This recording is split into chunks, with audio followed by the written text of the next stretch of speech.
અમદાવાદ શહેરમાં દિન પ્રતિદિન હત્યાના બનાવોમાં વધારો થઈ રહ્યો છે, ત્યારે વધુ એક હત્યાનો બનાવ બન્યો છે।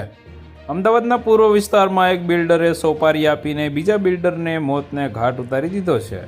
હત્યા બાદ હત્યારાઓ લાશને ગાડીમાં મૂકીને ફરાર થઈ ગયા હતા, પરંતુ અમદાવાદ પોલીસે બનાસકાંઠા પોલીસની મદદ લઈ ગણતરીના કલાકોમાં હત્યાનો ભેદ ઉકેલી નાખ્યો અને 3 આરોપીઓને દબોચી લીધા હતા। માત્ર 50,000 રૂપિયામાં એક બિલ્ડરની હત્યા કરવામાં આવી અને તે હત્યા પણ કોઈ બીજાએ નહીં પરંતુ બિલ્ડર મનસુખ લાખાણી ઉર્ફે જેકીએ કરાવડાવી છે।